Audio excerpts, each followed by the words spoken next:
자, 반모음이 들어있지 않은 이런 식으로 바로 질문할 수 있죠. 야, 여, 요, 유 뺀 나머지를 묻는 문제죠. 단모음으로 굳어진 그런 것과 아직 입모양의 변화가 확실하게 구별되는 글자들, 이렇게 모음체계표를 독립된 문제로 물을 수도 있어요. 우모음, 모음체계표. 자, 23쪽의 교재 내용을 보십시오. 거기에서 우모음 하면 어떻습니까? 전설, 후설 중에 후설에 해당되죠. 그리고 입술의 모양 볼게요. 평순, 원순. 그럼 우모음은 어디에 속합니까? 원순. 여기 해당되죠. 다음, 입을 벌리고 다물고 한 정도의 차이. 고, 중, 저라고 보면 우모음 어디에 있어요? 맨 위, 고모음에 있어요. 그러면 이 고모음이라는 것은 입을 다물었다는 것이죠. 입을 다물고 발음한다는 뜻이죠. 그럼 입을 다물고 발음했다라는 것을 한자로 표시하면 뭐가 돼요? 개, 폐. 개는 여는 거고 폐는 닫는 거죠. 그러니까 개가 아니라 폐가 됐어야 하는데 그 부분을 개모음이라고 표시를 해서 이것으로 답을 구별할 수 있도록 한 시험 문제입니다. 자, 모음 체계표를 문제를 통해서 질문해 보는 방식이었습니다. 자, 그럼 자음으로 넘어갑니다. 자음은 24쪽에 있어요.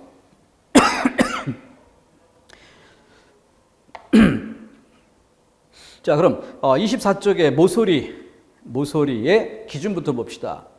상단의 오른쪽으로 분류하는 기준, 조음 위치라고 했고요. 소리내는 자리, 소리내는 위치.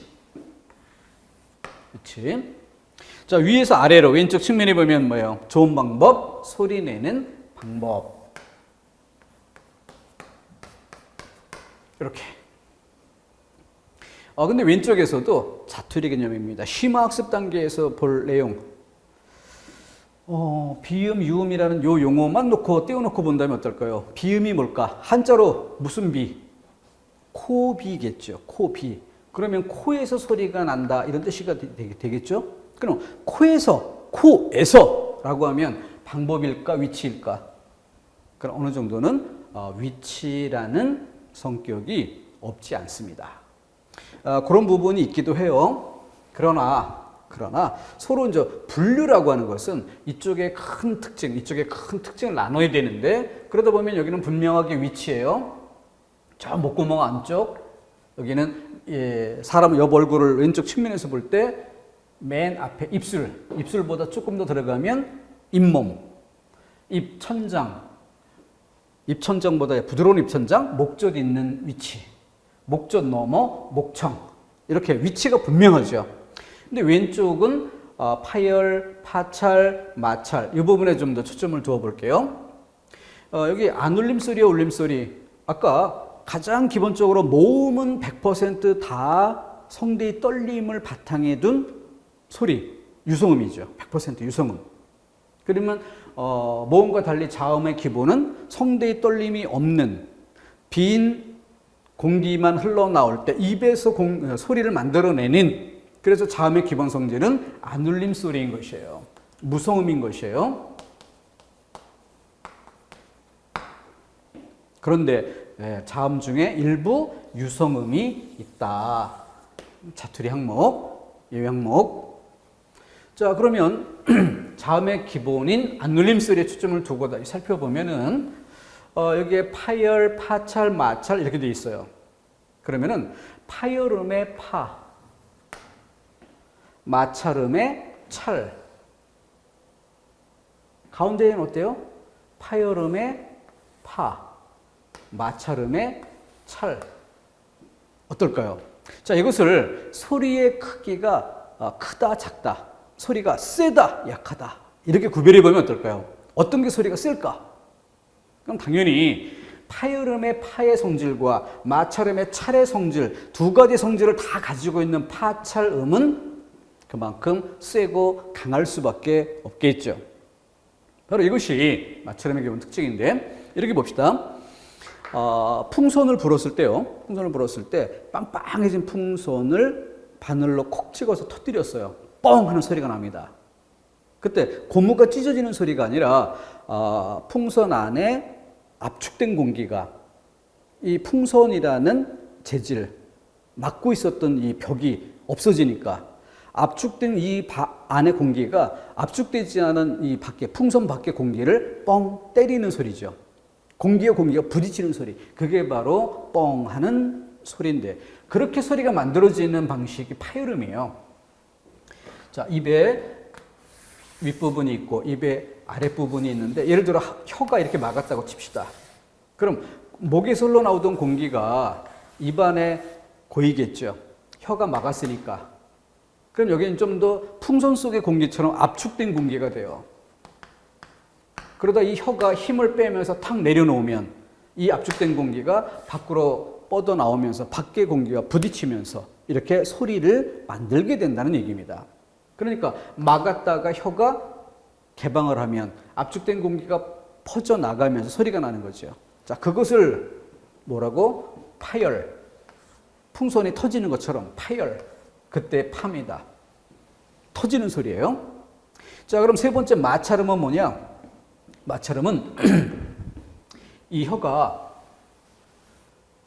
이렇게 입의 윗부분을 완전히 막는 게 아니라 이렇게 살짝, 그러면 안에서 공기가 이렇게 고이다가 어때요? 여기 틈이 있으니까, 완전히 막지 않았으니까 공기가 새나가죠. 고이는 듯 압축되는 듯 하면서 한쪽에서 계속 새나가는 겁니다. 그 새나갈 때 공기가 이 혀 끝을 스쳐 지나가요. 자, 그래서 시옷을 발음해 봅시다. 스. 그러면은 이 혀 끝에 공기가 흘러가면서 스치는 이 소리가 날 거예요. 그게 바로 마찰입니다. 마찰. 자, 그러면은 가운데 있는 파찰음은 어떻게 될까요? 파가 이루어져야 되니까 어때? 1단계는 막았다가 터지는.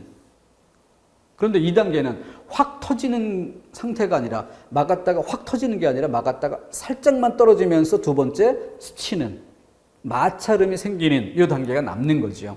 그게 바로 찰의 성질입니다. 그렇게 1단계로 파열의 성질과 2단계 마찰의 성질 두 가지를 모두 가지고 있기 때문에 파찰음인데, 자, 그래서 드를 발음할 때 드 세 번 반복해서 발음해 보면 소리 내려고 막 준비하는 단계에서 어때요? 확실하게 입천장에 붙었다는 걸 느낄 수 있습니다. 그러니까 붙었다 떨어지는, 이게 뭐예요? 파열음의 성질이죠. 드. 근데 드 하고 소리를 낸 이후 어때요? 시옷처럼 스, 드. 혀의 위치가 시옷을 발음할 때 위치처럼 완전히 내려앉지 않고 입천장 근처에 머물고 있죠. 그러니까 마찰, 비벼지는, 스치는 이 소리 성질이 남아있는 겁니다. 그러니까 두 가지 소리 성질을 가지고 있어요. 이게 자음의 특징입니다. 자, 이런 식으로 소리가 나는 위치, 소리가 나는 방법 두 가지를 주목해 주도록 하시고요. 자, 그런 상태에서 자음 축약. 앞서 모음 축약이 있었죠. 그와 마찬가지로 자음도 축약이 있습니다. 아까 모음 축약에는 기본 재료로 아, 어, 오, 우가 있었고요. 공통적으로 이 모음이 끼어들었어요. 이 모음이. 그런데 자음 축약에서는 공통적으로 히읗이 끼어듭니다. 그런데 기역과 히읗이 만나는 방법을 보니까 키읔 이렇게 변하고, 디귿과 히읗이 만나는 걸 보니까 티읒 이렇게 변하는데, 그러면은 히읗이 작용해서 기역은 키읔으로, 디귿은 티읒으로, 지읒은 치읒으로 변합니다. 기역 키읔, 지읒 치읒. 볼까요? 기역이 키읔으로 간다. 이렇게. 지읒이 치읒으로 간다. 이렇게. 뭐가 되는 겁니까? 같은 칸 안에서 예사소리, 된소리, 거센소리 중 같은 칸 안에 거센소리로 만들어주는 거죠. 같은 칸 안에 거센소리가 되는 거지. 그러면 같은 칸 안에 거센소리가 없는 부분은 거센소리가 될 수 없죠. 그래서 자음 축약에 기역, 디귿, 비읍, 지읒 네 글자만 대상으로 하는 이유가 나머지에는 예사소리, 된소리, 거센소리의 대립이 없기 때문이지요. 히읗은 거센소리로 만들어주는 성질이 있다. 히읗은 거센소리를 만들어주는 성질이 있다. 이 부분을 포인트에 두시고, 그러니까 그 대상이 되는 것이 그 같은 칸 안에 거센 소리가 있는 기역, 디귿, 비읍, 지읒 네 개만의 문제지 다른 글자들은 자음 축약에 해당하지 않는다. 다음. 자, 앞서 유성음과 무성음 이야기했었죠. 유성음, 모음은 모두 100%입니다. 그리고 자음 중에는 방금 전 도표에서 보았듯이 아래쪽에 니은, 리을, 미음, 이응 네 글자는 유성음, 성대에 떨림이 있다라는 특징이 있습니다. 니은, 리을, 미음, 이응 이거 잘 이해해 두도록 하셔야 되고요. 다음 무성음 자음인데 자음 중에 얘네들을 뺀 나머지 자음들 이것을 무성음, 성대 떨림이 없는 소리라고 본다. 그렇게 한번 정리해 두시고요. 반복하면서 다시 이해하면 되겠습니다. 한 번에 다 암기하려고 할 필요는 없어요. 자, 그중 주의할 만한 자음 4개를 골라봤습니다. 히읗은 왜 골랐을까요? 히읗. 방금 요거보다 바로 앞쪽에서 본 뭐예요? 자음 축약. 자음 축약에서 기역, 디귿, 비읍, 지읒이 얘를 만나면 얘는 뭐가 됐습니까? 바로 거센 소리로 만들어주는 그런 특징이 있었죠. 그 다음 주의할 자음에 리을이 들어왔어요. 리을은 왜 필요할까요? 얘는 R 발음과 L 발음, 운, 자음과 모음이란 운이란 측면에서 리을은 한 가지예요. 리을은 리을 한 가지입니다. 그런데 우문의 시각으로 접근하는 게 아니라 발음이란 측면에서 접근을 하면 뭐가 돼? R 발음에 가까울 때가 있고요. 이 리을이 R 발음에 가까울 때가 있고 L 발음에 가까울 때가 있어요. 좀 쉽게 구별해서 한 글자 안에 초성자리에 쓰일 때와 종성자리에 쓰일 때의 소리값이 좀 다릅니다. 초성에 리을이 쓰이면 라 이렇게 좀 떨리는 소리. 이걸 이제 떨전자 써가지고 설전음이라고 하는데 떨림 소리가 나는 거예요. 그런데 받침에 리을이 놓이면 달. 자, 라 할 때, 라 하고 떨릴 때는 뭐예요? 혀가 입천장에 붙었다 떨어졌다를 계속 반복합니다. 라 이렇게 할 때. 그런데 알, 혀가 튼튼하게 딱 붙어 있어요. 떨어지지 않습니다. 그래서 알 발음과 L 발음 정도의 차이가 우문상의 차이는 아니고 발음상의 차이라고 이해하세요. 우문상 차이가 아니고 발음상 차이. 뭔 소리인지 못 알아들어도 일단 지나갑니다. 아무튼 그런 차이가 있다는 것만 경험해 주면 돼요. 나중에 채우면 되니까. 지읒. 센 소리? 왜 센 소리일까? 다른 거 볼 거 없이 이것만 생각하세요. 아까 자음 체계표 왼쪽 측면에 파열음, 파찰음, 마찰음이라는 게 있었습니다. 그때 파열음에 터지는 소리, 마찰음에 스치는, 비벼지는 소리. 그런데 파찰음은 뭐예요? 파열음의 성질과 마찰음의 성질, 두 가지 소리 성질을 모두 다 가지고 있는 거죠. 그게 센 소리로 나타나는 것이다. 파열음의 성질도 있고 마찰음의 성질도 있고 이 두 가지 소리 성질이 다 합쳐졌으니까 쓸 수밖에 없다. 이런 뜻이죠. 자, 지읒은 그런 성질이 있다는 거 생각해 주시고요. 니은은 상대적으로 약한 소리, 아주 중요한 건 아닌데 뒤에 우문현상 공부할 때 좀 도움이 되기 때문에 끼워 넣은 것입니다. 히읗은 거센 소리로, 리을은 우문은 리을 하나지만 발음은 R, L 두 가지 성질이 있다. 지읒은 파찰음의 성질과 마찰음의 성질이 합쳐져 나타나는 센 소리다. 니은은 좀 상대적으로 다른 글자에 비해서 약하다. 이렇게 특징적인 자음들을 골라봤습니다. 이런 것들이 바탕이 돼야 뒤에 우문 변화 현상을 공부하기가 쉬워져요. 자, 리을의 특징, 방금 전에 보았던 R과 L의 차이입니다. 다리처럼 초성에 있을 땐 R 발음에 가깝죠. 이 R을 L로 바꾼 상태에서 발음해 보세요. 그럼 달리 이 단어를 발음하는 게 아니라 전혀 다른 단어 발음처럼 들릴 것입니다. 그것으로 비교해 보니까 L이 아니라 R이 맞다는 걸 알 수 있죠. L이 아니라 이걸 R로 바꿔보세요. 달, 이것의 발음이 아니죠. R이 아니라 L이 분명하다는 차이를 알 수 있습니다. 상으로는 자음 모음이라는 시각으로는 리을, 여기 리을이나 여기 리을이나 똑같은 리을일 뿐이다. 동일하다. 그런데 의문상이란 기준이 아니라 발음상이란 기준으로 바꾸니까 여기는 R, 여기는 L 다르더라. 한 개의 음원을 구성하는 두 개의 음성 이렇게 구별했습니다. 이런 내용들은 이후 로마자 표기법 공부할 때 이 개념이 이용돼야 한다, 활용돼야 한다, 도움을 준다. 그런 의미에서 맛보기 하고 건너가기로 합니다. 지읒, 센 입천장 소리가 세다라고 했어요. 왜 세다? 바로 파이름의 성질과 마찰음의 성질 두 가지 성질을 모두 가지고 있기 때문에 소리의 성질이 크다, 세다. 이건 또 왜 공부를 해야 되나? 왜 알아야 되나? 바로 이 차이입니다. 자, 여러분들이 직접 발음을 해보도록 하시지요. 자, 거와 겨. 여기다 우를 한번 넣어볼까요? 발음해 봅시다. 거울, 겨울. 거울, 미러. 그리고 겨울, 눈 내리고 얼음이 오는 계절. 우리는 이 발음으로 이 차이를 구별할 수 있을까요? 없을까요? 거울, 겨울. 예를 들어서, 야, 겨울을 가져와봐. 겨울을 가져와봐. 이건 말이 안 되죠? 야, 거울 좀 가져와봐. 분명히 우리는 알아들을 수 있습니다. 두 개의 소리가 구별이 됩니다. 자, 서, 셔. 그래서 식초, 이런 것을 맛볼 때 느낌은 서일까, 셔일까? 발음상 구별이 되죠? 그러면 이걸 발음해 보죠. 저.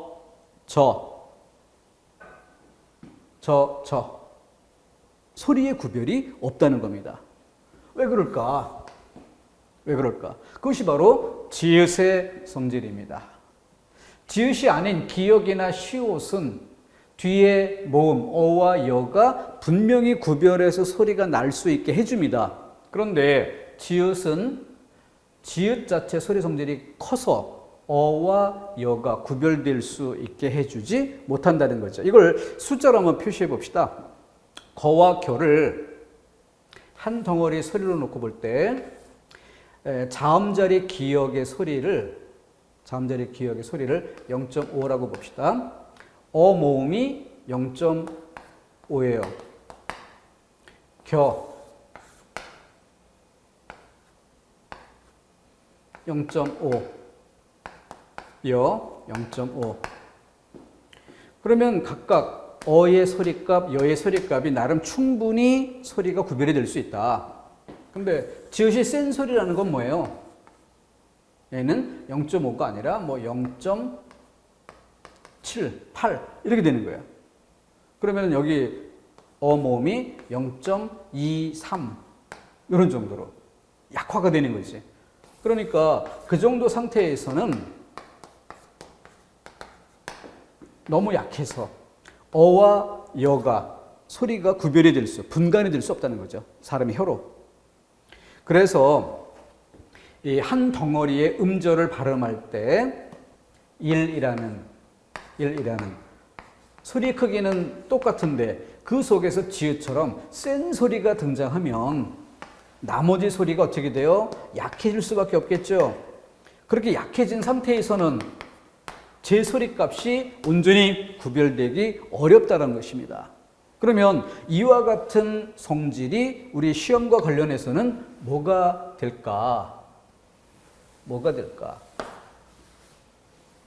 바로 이런 차이. 슈퍼. 구별할 수 있어요? 없어요? 위에 있는 것과 마찬가지로 시옷은 센 소리가 아니기 때문에 우와 유가 구별이 됩니다. 구별이 되면 수로 발음되는 경우는 수로 적고 슈로 발음되는 경우는 슈로 적을 이유가 있죠. 그런데 지읒은 센 소리였고 지읒이 세기 때문에 나머지 우와 유가 온전히 구별될 수 없다. 슈퍼 분명히 소리가 구별이 돼요. 그러니까 슈로 소리 나는 경우는 유를 써야 합니다. 그런데 주스, 지우스 이렇게 뭐 풀어서 발음하나요? 그럴 수 없으니까 주스. 그러면 분명 이것이든 소리는 우 하나로 소리가 나는 것이지 우와 유가 구별될 수 없다. 따라서 외리어 표기법에서 이런 표기는 인정하지 않는다. 이렇게 나오는 것이고 이게 우리 시험에 반영되는 것입니다. 이렇게 시험에 출제되는 영역과 그 바탕이 되는 것, 이렇게 연결지어서 이해를 해야죠. 그렇기 때문에 이런 성질들을 미리 뒤에 이어지는 관련된 부분을 정리하기 위한 출발점으로서 정리를 필요로 하는 것입니다.